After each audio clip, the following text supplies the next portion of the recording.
예, 안녕하세요. 주필승 투자연구소 소장 주필승입니다. 예, 미국의 나스닥 지수인데요. 예, 미국의 나스닥은 이렇게 사상 최고치를 갱신하고 있습니다. S&P 500 역시 사상 최고치를 갱신하고 있고요. 예, 독일, 유럽의 맹주 독일 증시인데 독일 증시도 이렇게 사상 최고치를 갱신하고 있습니다. 예, 옆나라 일본 증시를 볼게요. 일본 증시 역시 큰 리스크 없이 안정적인 흐름을 보여주고 있고요. 우리랑 반도체로 겨루고 있는 대만 가권 지수입니다. 대만 증시 역시 그렇게 나쁘지는 않습니다. 하다못해 중국 상해 증시 부양책 때문에 올랐다가 아직도 안 빠지고 잘 견뎌주고 있고 큰 외부 변수 없이 움직여주고 있습니다. 홍콩 증시도 급등 후에 조정을 좀 받는 모습이지만 우리나라처럼 정말 바닥권에서 움직이지는 않고 있습니다. 우리나라의 코스닥 지수인데요. 일봉으로도 많이 떨어져 있고 주봉으로도 폭이 점점 커지고 있는 그런 형국입니다. 트럼프 때문에 가장 데미지를 많이 받는 나라는 우리나라인데 국내외적으로도 상당히 힘들어지는 정치권이 요즘에 엄청 힘들어지고 있죠. 이런 부분이 외국인 투자가 입장에서는 제가 외국인이다라고 하면 아까 보였다시피 이렇게 움직임이 좋은 쪽에다가 투자하고 싶어 하겠죠. 미국 시장, 유럽 시장, 또 뭐 일본 시장, 독일 시장 이런 쪽 선진국 시장이라고 불리는 이런 시장의 수익률이 훨씬 더 좋게 나오고 있다라는 거예요. 한국 증시는 이머징 마켓입니다. 말 그대로 서브에 지나는 선진국이라기보다는 또 그렇다고 뭐 개발도상국이라고 할 수도 없고 일단은 좀 변동성이 큰 그렇지만 하이 리스크 하이 리턴을 주는 나라라는 거예요. 그런데 최근 증시를 보면 주로 선진국의 큰 시장 위주로 시장이 상승을 하고 있다라는 거. 그러니까 외국인 투자가 입장에서는 우리나라 시장의 투자 매력도가 상당히 떨어졌다. 거기에 또 계엄이라는 45년 만에 큰 이벤트까지 발생하다 보니 외국인 투자가 입장에서는 우리나라 증시를 좋게 볼래야 볼 수가 없는 이런 형국에 와 있습니다. 외국인의 매도는 지속되고 있습니다. 오늘도 삼성전자 2천억 이상 매도하고 있고 계속해서 저도 오랜 동안 주식시장에 있었지만 외국인이 삼성전자를 저렇게 오랜 기간 동안 팔고 있다라는 거는 우리나라 시장을 떠나겠다라는 이런 제스처로밖에 보이지 않습니다. 코스닥 시장도 오전에 좀 매도하다가 조금 낙폭을 줄이긴 했지만 개인의 투매가 나오면서 역시 막판에 밀리는 매수세가 좀 약한 그런 시장이고요. 최근 들어서 연기금이 적극적인 매수에 나서고 있지만 시장의 흐름을 바꿔놓고 있지는 않습니다. 코스닥 시장에 이렇게 견디다가 막판에 2시 40분 이후에 이렇게 급락이 나왔죠. 요거는 바로 개인의 매도가 나오면서 그를 외국인이 잡아가는 이런 형국이 나온 거예요. 그만큼 개인이 가수요라고 그러죠. 담보대출이라든가 신용 이런 것들 이런 부분이 있다 보니까 신용 물량이 나올 수밖에 없어요. 왜냐하면 내일 반대 매매가 나가기 때문에 미리 매도가 나온 건데 이런 현상은 당분간 조금 더 이어질 수 있습니다. 코스닥의 분 차트인데요. 보시면 빨간색 선은 외국인이고요. 여기 점선은 개인입니다. 분 차트 움직임을 보면 거의 외국인의 매매 동향에 따라서 움직여요. 빠질 때도 외국인의 매도에서 빠지고 반등할 때 외국인의 매수가 유입이 되면서 주가가 반등하는 모습이 보입니다. 하락하는 모습도 외국인의 매도가 쌓일 때 매도하는 거고요. 2시 넘어서 외국인이 다시 한번 매도를 나서고 나면서 전체적으로 쑥 떨어지는 모습이 보이시죠? 여기서 매도하고 그러다가 개인은 관망하다가 도저히 안 되겠다. 그때부터 본격적으로 2시 40분 이후에 매도에 나서면서 좀 더 빠지는 모습이 나왔어요. 여기를 외국인들이 받아가는 이런 모습입니다. 이거는 개인 투매다. 투매는 여러 가지 이유가 있겠지만 아까 말씀드린 대로 더 이상 못 참겠다. 또 있지만 이것보다는 현금이 아닌 신용, 담보대출 이런 것들, 이런 스탁론 이런 분들이 흔들리니까 지금 뭐 상당히 앞이 격번의 시절을 살고 있다고 말씀을 드렸는데 그 정도로 어려운 시장이 나오니까 이런 투매가 나오고 있습니다. 안 된 얘기지만 이런 투매가 나와야 주식이 또 올라요. 제가 지난번 시간에 말씀드렸지만 개인이 좀 매도하는 증세, 수급이 매도하는 수급이 나와야 주가는 또 오른다. 참 전후의 시체를 넘고 넘는다라는 얘기가 있는데 그런 현상이 일어나고 있어요. 원달러 환율이 상당히 엄청난 변동을 겪어나고 지금은 좀 이렇게 오늘 하루 종일 분차트인데 큰 변화가 없이 1원 20전 오르면서 장을 마쳤습니다. 다만 이제 환율이라도 좀 버텨주는 게 난데 지금 뭐 1,400원 이하로 좀 떨어졌어야 되는데 아직까지는 그런 모습을 보여주고 있지는 않습니다만은 크게 또 상승하지 않고 있다라는 점에서는 외국의 개입인지 아니면 외국인의 관망인지는 잘 모르겠지만 아무튼 환율이 좀 안정되어 있어서 이거는 좀 호재로 작용할 수 있습니다. 오늘 장중에 제가 올려드린 건데 이재명 민주당 대표가 블룸버그 뉴스의 인터뷰에서 간단하게 얘기를 했습니다. 이번에 탄핵안을 이번에 통과시키기는 좀 어려울 것 같다라고 얘기를 하고 있어요. 하지만 뭐 결국엔 탄핵이 될 것이다. 왜냐하면 여당에서 8표 이상이 나와야 되는 나올 가능성이 좀 없다라고 보는 것 같아요. 하지만 우리는 이제 정치적인 색깔도 물론 중요한데 상법 개정안을 지금 진행 중이잖아요. 상법 개정안은 이번에 통과될 것 같다라고 얘기했어요. 상법 개정안에 대해서는 지난번 시간에도 그랬고 지지난 시간에도 말씀을 드렸지만 요거는 우리나라의 그 수십 년 증시 역사상 새로운 변화가 나타나는 거다. 외국인 투자가들의 입맛에 맞는 그런 변화이기 때문에 중장기적으로는 수혜를 받을 수 있어서 우리나라가 뭐 4,000포인트 정말 5,000포인트까지도 올라갈 수 있는 대변화가 나타난다라고 말씀을 드렸어요. 이거 통과되면은 시장에 상당히 우호적으로 작용할 겁니다. 금투세보다도 더 효과가 좋을 거예요. 요거 여러분들 꼭 기억해 보시고요. 통과된다라고 하면 외국인의 조금 저가 매수가 크게 유입될 수 있다라고 말씀을 드릴 수 있고 이에 따른 종목들도 상당히 많이 부각이 될 거예요. 그래서 이번 상법 개정안이 반드시 통과되기를 기대해 보도록 하겠습니다. 투자자들은 한국 경제에 대해서 너무 걱정하지 않아도 된다라고 얘기했고요. 반면에 한국 증시를 저가에 살 수 있는 기회가 될 것이다 라고 인터뷰에서 얘기를 했습니다. 공매도는 어차피 3월 말에 결국에는 하게 되는 건데 필요한 시스템이다. 왜냐하면 외국인들이 이제 우리나라 떠나는 원인 중에 하나가 공매도가 안 되면 그 선물과 그 현물이라고 그러거든요. 선물, 그 다음에 현물.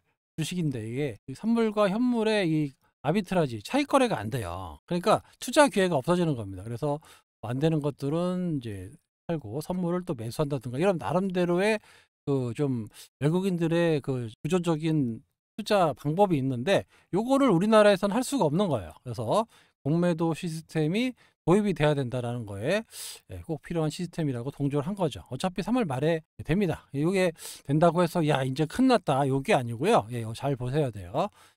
공매도는 정말 주식이 고평가되었을 때 떨어지는 거고 그리고 진짜 주식이 좋아지는데 공매도를 아무리 쳐도 주식은 올라갑니다. 요거는 어떻게 보면은 정말 일면에서는 투기적인 사람들이 와서 우리나라를 저평가시킨다는 말도 맞는데 하지만 좀 제도적으로 많이 개선을 한다고 하니까 그런 부분에서는 외국인들의 투자를 좀 어떻게든 좀 유발할 수 있는 그런 제도다라고 볼 수가 있어요. 그래서 이 공매도 때문에 외국인들이 일으킬 수 있는 투자 방법이 상당히 많습니다. 그런 것들을 할 수 있게 되는 시장으로 바뀌는 거니까 정상적인 시장으로 바뀌는 거예요. 공매도가 아예 없었던 건 아니잖아요. 우리가 일시적으로 아무런 이유 없이 막은 거잖아요. 그죠? 우리나라 사람 말고 외국인 투자자 입장에서 말씀을 드리는 겁니다. 그래서 그런 것들이 우리나라 시스템을 상당히 어렵게 봤다면 이런 것들을 정상화 시켜주고 있는 거니까 결국 외국인들의 매수세 유입을 시킬 수 있다라고 볼 수가 있어요. 정치 얘기 잠깐 할 건데요. 여당의 소장파 의원들이 대통령 임기 단축이라는 개안을 제안했다고 합니다. 이게 뭐 통할지 안 통할지는 잘 모르겠지만 국힘의 소장파 의원들이 이렇게 개헌을 제안했다고 합니다. 지금 상당히 안팎으로 시끄러워지고 있는데 어떻게든 정치권 문제는 추세적으로 보면 시간이 좀 많이 걸릴 것 같죠? 그래서 그런 부분은 어차피 우리가 안고 가야 되는 문제이기 때문에 이런 상황에서 주식 투자를 해야 되니까 변화를 봐야죠. 뭐 정치 색깔로 시장이 크게 움직인 적은 별로 없었어요.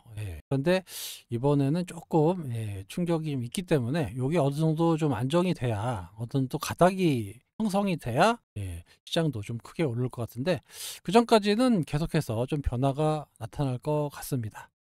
알테오젠인데요. 알테오젠이 여기서 반등이 좀 세게 나왔어요. 저점을 찍고 양봉이 두 개가 나오면서 좀 35만 원 뭐 이렇게 도전해 볼 수 있는 그런 자리였는데, 갑자기 그냥 계엄령이 터지면서 이틀 조정을 받았는데, 그래도 큰 폭의 뭐 음봉이 나왔다라기보다는 조금 약간 프로그램 매매로 약간 이런 매매가 나왔기 때문에, 그렇다고 해서 뭐 추세가 완전히 무너지거나 이러지는 않았을 겁니다. 그래서 말씀드렸지만 여기 12월 달 한 달은 이렇게 어느 정도의 박스권이 나타날 수 있다라고 말씀을 드렸고, 여기 이제 1월 초에 기관 대상으로 해서 자금을 유입하면 이렇게 약할 이유가 전혀 없다라고 말씀을 드렸습니다. 상당히 적극적으로 움직일 거예요. 그러면 지금보다 저 좋은 환경, 그때 뭐 좀 변화가 있겠죠. 정치권도. 그러면은 고점을 충분히 넘어갈 수 있는 그런 재료를 갖고 있는 기업이다라고 계속해서 말씀을 드리고 있습니다.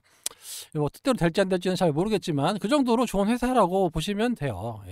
지금의 가격대가, 지금의 시총 16조, 이 정도 가격대에서 머물 수 있는 그런 종목은 아니다라고 보시면 됩니다. 상당히 저평가 국면에 있다. 시장이 진정되면 언제든지 다시 주도주로 부각될 수 있다라고 말씀을 드리도록 하겠습니다. 최근에 외국인들이 뭐 일부 매도를 하고 있지만 기관들이 좀 사주는 모습이 꾸준히 나오고 있어요. 그래서 어려운 시장이지만 잘 견딜 걸로 예상이 됩니다. 잘 견뎌주고 이후에 다시 한번 내년 초에 좀 지금보다는 훨씬 더 탄력적인 모습이 나타날 수 있으니까요. 너무 걱정하지 않으셔도 된다라고 다시 한번 말씀을 드리도록 하겠습니다. 자금이 요즘에 비트코인으로 많이 가죠. 10만 달러를 넘었죠. 비트코인이 우리나라 돈으로 1억 4천이 넘었는데 불장이 지속되고 있다. 이런 것들도 사실 우리나라 국장이 약한 것 중에 하나입니다. 해외 투자도 많이 갔고 또 코인으로도 많은 자금이 가고 있어요. 그러다 보니까 자금이 분산되는 거죠. 그러다 보니까 우리나라 국장 상당히 좀 어려워지고 있는 건 사실입니다. 이런 부분, 옛날에 쳤으면 뭐 해외 선물 코인이 다 국장에서 놀았으면 시장이 이제 반등 나올 때 좀 세게 나오는 모습이 있었다면, 지금은 좀 반등이 약하잖아요. 외국인이 안 사주면 안 올라가는 이런 시장이 현재 상황이고, 코인, 해외 선물, 해외 주식 이런 것들이 많이 좀 시장에서 투자하는 규모가 커지고 있다는 거고, 거래 대금도 상당히 비트코인 쪽이 커지고 있어요. 워낙 트럼프가 그냥 저기 들어오기도 전에 사람 비트코인 이러다 보니까 불장이 당분간은 좀 더 지속될 수 있을 것 같습니다. 다시 한번 말씀드리지만 코인으로 사기 많이 쳐요, 젊은 친구들이.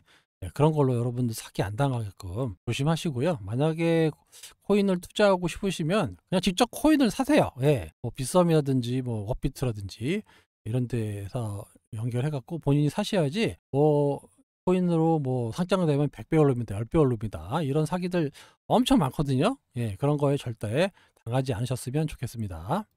요거는 이제 트럼프 당선 한 달 이후에 이제 글로벌 주요 증시 등락률을 보면 눈에 띄죠? 우리 한국, 특히 코스닥, 코스닥은 10% 빠졌습니다. 그냥 아무런 이유 없이 그냥 지수가 10% 빠진 거예요. 사실 여기보다 더 빠졌죠. 그래서 상당히 좀 어려운 시장을 보내고 있다. 참 웃겨요. 독일, 영국, 일본, 인도, 멕시코, 대만, 다 올라요. 우리나라 증시만 이러고 있는 겁니다. 왜 우리나라 증시만 빠질까? 이것도 곰곰이 생각을 해봐야 돼요. 그죠? 아니 뭐 다 올라가는데 우리나라, 뭐 중국도 버텨주는데 왜 우리나라만 빠지냐고요. 억울하잖아요. 그죠? 이거는 뭔가 문제가 있으니까 빠지는 거 아닙니까? 그죠? 여기에 가장 큰 원인 중에 하나가 이번 계엄을 선포했던 대통령의 문제가 아닌가. 해외 신인도가 상당히 추락하고 있는 건 사실입니다. 지금부터 자료는 우리나라 증시가 얼마나 싼지에 대해서 알려드리려고 자료를 좀 가지고 왔어요. 현재 지금은 누가 뭐래도 금리 인하 시기입니다. 금리가 인하될 거예요. 트럼프가 돼도 금리는 인하할 겁니다. 이거는 바뀌지 않아요. 왜 내가 되기 전에 금리를 인하하냐고 문제를 걸은 거지, 트럼프가 와서 금리를 올리는 모습은 보이지 않을 겁니다. 그래서 계속해서 돈을 풀면서 금리는 이렇게 인하시키고 돈을 많이 풀어서 경기를 활성화하려고 하는 게 과거의 트럼프의 정책이었어요. 그래서 트럼프 시절에 금리는 올리지 않을 겁니다. 그래서 결국에는 뭐 시차가 좀 있겠죠. 예, 원래는 여기 때 해야 되는데 조금 늦어질 수는 있었지만 그래도 전체적인 금리 인하 시기가 나올 거예요. 위에는 코스피 금리 인하 시기의 코스피 수익률이고요. 요거는 S&P 수익률입니다. 많은 금리 인하 시즌이 있었어요. 2008년 금융위기, 코로나 이때가 있었지만 전체적으로 금리 인하 시기에는 전체적으로 주식 수익률이 나쁘지 않았다라는 겁니다. 미국이나 우리나라나 마찬가지. 누가 뭐래도 우리도 뭐 얼마 전에 금리 인하를 했지만 전체적으로 시기가 문제지 금리는 떨어집니다. 예, 금리는 떨어질 거예요. 왜냐하면 금리를 많이 올려놨기 때문에. 그래서 금리는 떨어질 거예요. 예. 약간의 뭐 동결 내지는 이거 이후에 또 하락하고 뭐 12월 18일이죠. 또 금리 인하 가능성 아직도 74%다 오는데 어떻게 될지는 잘 모르겠지만 아무튼 금리는 인하합니다. 예. 금리 인하 시기에는 주식시장이 올랐다는 거. 예, 상당히 우리가 아까도 말씀드렸지만 많이 떨어져 있기 때문에 언제든지 우리나라가 상당히 저평가 국면으로 부각되는 날이 올 거예요. 예, 아시겠죠? 금리 인하 시기가 지금 계속해서 도래되고 있다라는 겁니다. 요거는 좀 어려운 표현인데 왜 딴 거 볼 거 없고 PER 아시죠? 예, 퍼가 지금 우리나라가 8.3배예요. 예, 엄청나게 3년 평균이 10.7배인데 8.3배는 엄청나게 저평가되어 있고 과거의 그 일드 어닝 일드를 봐도 12%면 상당히 높게 되어 있습니다. 그만큼 저평가되어 있다는 얘기고요. 일드갭은 요거죠. 예. 그 어닝 일드에서 채권 수익률을 뺀 거 그만큼 채권이 더 좋냐 주식이 좋냐 요거를 나눌 때 쓰는 건데 지금 9.3%가 나와요. 예, 엄청 많이 나오는 겁니다. 예, 요거는 어떻게 설명하냐면 요걸 보시면 돼요. 자, 보통의 이제 코리안 디스카운트가 지속돼도 PER 기준으로 9배 이하는 투자했을 때 성공 확률이 매우 높았다. 과거 통계를 말씀드리는 거예요. 그리고 주식시장 리스크 프리미엄을 고려할 때도 일드갭 아까 보여드렸죠? 일드갭이 우리 9가 넘는다고 말씀을 드렸어요. 자, 일드갭이 9.3이 나오죠? 일드갭이 9.3. 일드갭이 5만 나와도 일드갭이 5만 나와도 70% 이상 주가가 6개월 후에 주가가 올라갈 가능성이 높았다라는 점에서 일드갭이 5 이상인데 지금 9가 넘어갔다는 얘기예요. 9%가 넘어갔다는 얘기는 그만큼 우리나라 시장이 상당히 저평가되어 있다라고 볼 수가 있습니다. 그래서 지금은 한국 시장을 떠날 때가 아니라 관심을 기울여 볼 때라고 얘기하고 있습니다. 투자 격언에 보면 수익률은 다수결의 원리를 따르지 않는다. 이 얘기 뭐냐? 남들이 좋다고 따라가 봐야 돈이 안 된다라는 거예요. 이런 원리를 알고 소수 본인의 생각을 갖고 했던 사람들이 결국에는 큰 돈이 돼서 수익이 커졌다라는 겁니다. 왜냐하면 이후에 저점에 샀던 사람들이 이렇게 대중들이 몰려오면서 하나의 큰 물줄기가 생기면서 수익을 가져가는 건데 중간에 들어온 사람들은 흔들릴 때마다 수익을 못 내요. 코인도 마찬가지잖아요. 저점에 산 사람들이야 뭐 여기서 왔다 갔다 해봐야 안 움직이는데 중간에 산 사람들은 못 견뎌요. 그러니까 코인 투자하면은 100이면 100 손해보는 이유가 바로 이겁니다. 결국에는 올라가는데 이거를 트레이딩을 못하니까. 근데 여기 또 사는 사람들은 어떻습니까? 이거 흔들어도 상관 안 하잖아요. 그래서 다 먹는 거거든요. 마찬가지입니다. 주식시장도 마찬가지예요. 지금 일드갭이 9.3인데 5%만 나도 70% 확률로 주가가 올라간다라는 통계가 있는데 9.3이란 말이에요. 엄청나게 채권보다 주식이 유리한 상황이 나왔다라는 겁니다. 아시겠죠? 지금 상당히 저평가되어 있는 거예요. 우리나라 시장이. 물론 현실은 녹록치 못합니다. 하지만 시간이 지나봐야 압니다. 바닥이 지금이 언제인지 몰라요. 누구도 알 수가 없어요. 하지만 지나가 봐야 그때가 바닥이었구나 라고 알 수가 있는 겁니다. 근데 숫자로만 놓고 보면 지금 자리로 상당히 저점의 자리에 놓여져 있다라고 말씀을 드릴 수 있어요. 왜냐하면 평균 대비 너무 저평가되어 있는 상태니까 평균이라는 게 뭐 상당히 중요하잖아요. 그래서 지금의 자리는 상당히 우리나라가 상당히 저평가되어 있다라고 말씀을 드리도록 하겠습니다. 너무 걱정하지 마시고 어떻게든 뭐 정치권 문제는 우리가 해결할 수 있는 방법이 없잖아요. 하여튼 해결이 된다라고 하면 의외로 좋은 시장이 올 수 있는 그런 상황이니까 너무 걱정하지 마세요. 문자 주신 분 잠깐 읽어 드릴 텐데 NC소프트 잘 팔았죠? NC소프트 게임 해보니까 못 쓰겠더라고. 그래서 매도를 했는데 급락이 나왔죠. 그래서 신의 한 수다 뭐 말씀을 하셨는데 좀 시장이 좀 어려워서 좀 보수적으로 보고 있어요. 그렇지만 돈 벌 때 많이 벌면 됩니다. 너무 걱정하지 마시고요. 이분은 좀 개인적으로 좀 우울한 부분이 있었다고 말씀하셨는데 잘 해결됐으면 좋겠습니다.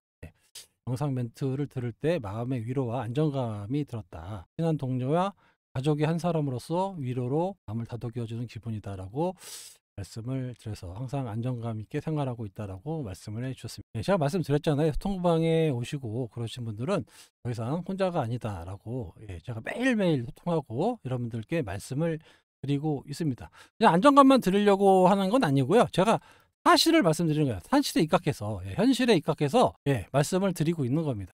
최대한 현실적으로 말씀드리고 이 이후에 나타날 변화에 대해서 여러분들께 계속해서 말씀을 드리는 거예요. 그냥 무조건 야 이거 걱정하지 마세요 올라갑니다 이게 아니고 아까 말씀드렸잖아요. 그런 통계 일드랩이라든가 이런 것들 보여드리잖아요.